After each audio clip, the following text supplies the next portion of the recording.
Good evening, folks. It's Diamond with the Oppenheimer Ranch Project, Magnetic Reversal News, Sacred Geography, and Shinrin Yoku, bringing you a grand solar minimum update Sunday, November 27th, 9 p.m. Mountain Time 2022. Take a look at the models. It's looking like a white Christmas for most of the lower 48. Now, there are 7 dead in a landslide in Italy with 5 missing, but the big story: more than 2,500 U.S. flights delayed amid severe weather during post-Thanksgiving travel. Keep calm. It's boom time. Now, in addition to the 2,564 flights that have been delayed as of noon today, 63 U.S. flights had been canceled. And not only that, there was an 18-mile gridlock on California-Nevada border amid slammed holiday travel day, infrastructure failure, and supply chain issues. Like, did anyone get the memo? We haven't been out of the house for 2 years. Now, to add insult to injury, a Maryland small plane crashed into power lines, leaving 85,000 without power just moments ago. 2 stranded inside the dangling plane. And we can take a look. Maryland is still the big winner chicken dinner. One single county. There are, well, take a look at that. 120,000 out in the county. Holy macaroni. From a single plane crash. Can you imagine when the Carrington-like event comes to Earth, how we will potentially grapple with that? We won't. Now, snow is in the mountains. Wind gusts everywhere as winter hits Seattle. It's true. Let's take a look at what they say here. With Thanksgiving in the rearview mirror and December waiting just around the bend, stormy conditions were expected to dump heavy snow in the Cascades this weekend and blow wind gusts all over western Washington. Hello, mountain snow. Heavy mountain snow is expected tonight through Sunday night into the Cascades. And that's now. If you're traveling, make sure to check with WDOT or whatever the hell they call them. Take a look at the snow totals. It's going to be 2 feet or more in many areas just through the evening. So, winter storm watches are expected. Steamboat could also see a foot of snow starting Monday night. That's northern Colorado. And snow is likely in Say It Ain't Soda, Minnesota.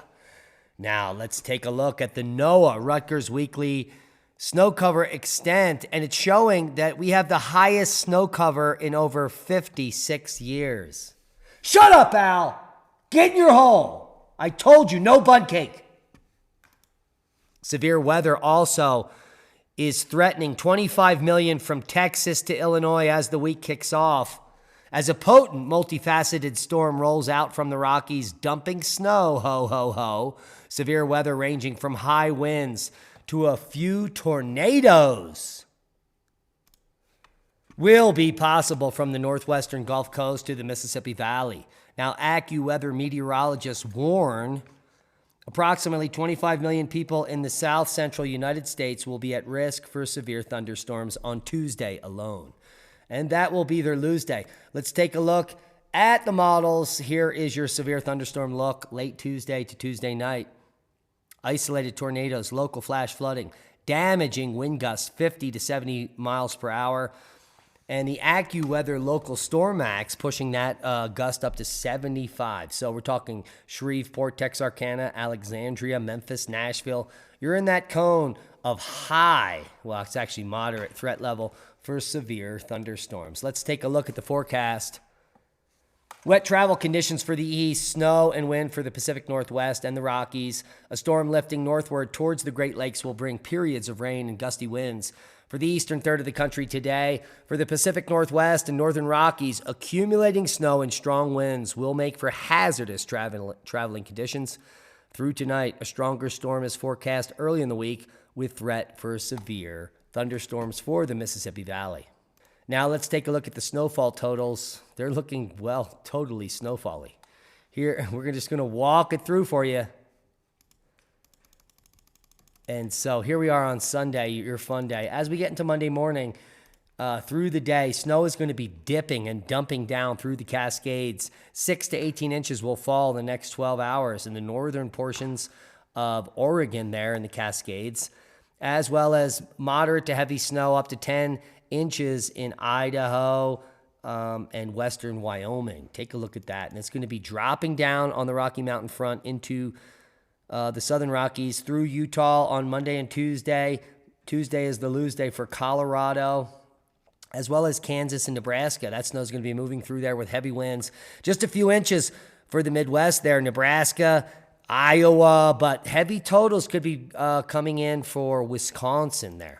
As the snow moves over, we could be picking up 10, maybe 12 inches of snow near the some of the lakes there in Wisconsin. So we're also going to have a heavy snow secondary system moving down through the Cascades. That could add insult to injury and bring potentially 4 feet of snow. And that will result in, well, yeah, it's going to be bad. There will be avalanche warnings and watches all over the Pacific Northwest by midweek. And by the end of the week, it'll be a tweak. There are multiple other systems forecast to come along with this that could bring some amazing epic totals to central Colorado here through the beginning of December, a December to remember, as we always say. And here you can see the lake effect machine adding insult to injury. So some of those regions that picked up 6 feet of snow could be picking up 4 or 5 feet more of snow through mid-December. Holy macaroni.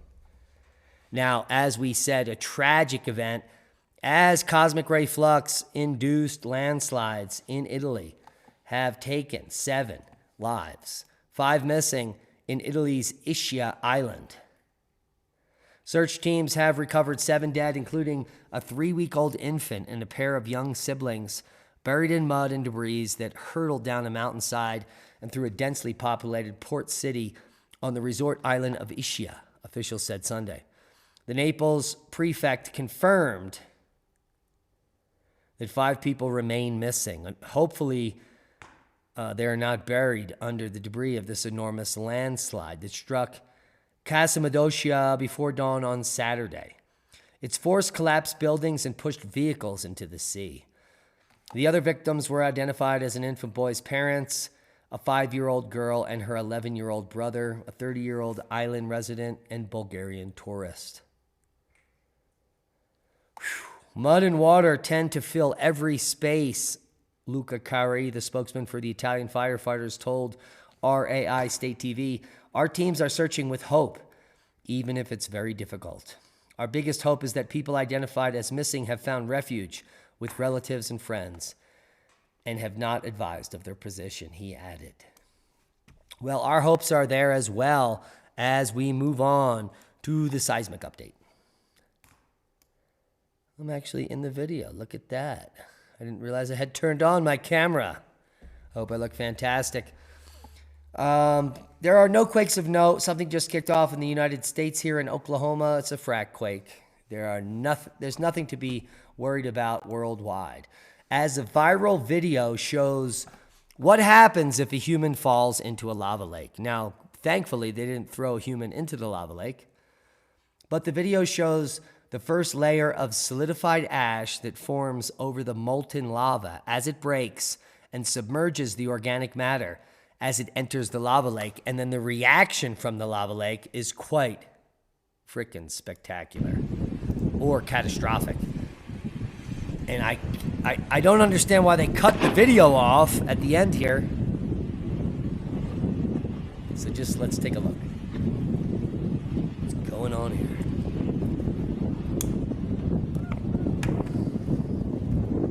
Watch this increase. Like, boom! Holy crap! All right, let's watch that one more time. So here's the body they chucked off, which is some organic material wrapped in some stuff. It broke through the crust. Now it's burning up as if it was you jumping off to your death. Might I add that the moment that you jumped off the cliff, for goodness sakes, and broke through that crust, your body would be completely liquefied. So there would certainly be no hope for you. But you would be reactivating the volcano nonetheless. Worldwide volcano news update. Do not jump into calderas. We've got limited activity. Reventador Fuego, Popo, Simaru is puffing to 14,000. Popo to 20,000. We have some activity here at San Miguel. in El Salvador. Near constant eruptions continue, albeit light. Here's some spectacular footage from today. And we also have Kerinci volcano in Sumatra in Indonesia with explosive activity continuing there. And I'm sure the people that live in this farming community, well, are quite worried. As Ibico volcano in Paramushir Islands in the Kuriles, volcanic activity is continuing there. The explosive eruption at the volcano continues at moderate levels. Space weather news update. Nothing to update you on space weather news. The sun is dead. We do have some coronal holes, and let's take a look at that. We have coronal hole number 51. It's about to face Earth, which means in about 2 days, we could be seeing some geomagnetic activity from that plasma stream. But overall, we have, look, this is all coronal hole activity now, and we have a little bit of geomagnetic storm watch with solar wind enhancements, including periods of southwest BZ stirring up geomagnetic activity. We could see some aurora in the high latitudes now as I'm speaking for the next 4 to 5 hours. So go take a look up if you're in Canada. But the coronal hole we're talking about, Area 51, is going to face Earth. And wow, where did that go? So solar activity during the past several days has been very quiet, with the X-rays barely able to climb above C-class threshold. Now, active region 3151, approaching the southwest limb, and perhaps active region 3152 in the northeast could still produce isolated minor C flares during the next 24 hours. But coronal hole 51, hello, located towards the center of the sun, will become geoeffective in the next 24 hours. Now, a solar wind stream flowing from this zone could contribute to geomagnetic conditions, which are already been perturbed by coronal holes that currently exist. Can you imagine that? Albeit not that extreme. So we're not looking at much. If we take a look at the 3-day geomagnetic storm detail forecast, they're now forecasting up to KP4 over the next several days. Nothing significant. So nothing to worry about. Now, Western Australia crayfish are awesome, but they're about to turn in unison and head for deeper waters on White's Run. This is an annual event that is forced by the magnetic fields on the planet. And if you don't know, we'll go over it. Here is what occurs. Each year between November and February, more than 10 million crays, which are also called lobsters, in our region where they have claws, these have like weak little dwindled claws, so they're not really lobsters. So they call them crays. But each year between November and February, more than 10 million crays journey to waters between Geraldton and Shark Bay, where they settle on the reefs. And they're eating the little microscopic material there off the reefs in happy unison. Now, Dr. D. Leasting said the crayfish use the Earth's magnetism to spin in the same direction for the migration. Now, they all walk out pretty much the exact same angle. So they go out there, they do their thing on the reef, and then in a single moment, they all pretty much turn to 283 degrees using magnetic reckoning until they hit the deeper waters around 100 to 200 meters, he said. And once they get that deep into the loop and the current, they turn and walk into the current and they walk northwards. Dr. Lee Lestang said lobsters tap into the magnetic forces in much the same way as homing pigeons do. In fact, they can sense the magnetic fields underwater and actually visualize them, and then they use that to know which direction they are going. Pretty fantastic there. Some amazing science coming from beneath the deeps, and that's because we know very little about the deep oceans. We know more about the moon than our own oceans. That is pathetic. What's not pathetic is an expose that came out from Stu Peters just a few days ago, and we have it up on our Rumble channel. Died suddenly. The truth about the greatest ongoing mass genocide in human history. If you haven't heard about it, it will be linked below. So please, I implore you to go watch it. And that's a boom to knowledge. Proper prior planning prevents piss poor performance. Please subscribe to the channel if you haven't. Become a Patreon. Support the work we do. We love you. And that's a boom. Be a hero and share the video. There's nothing more to say except we love you. And that's a boom. Be safe.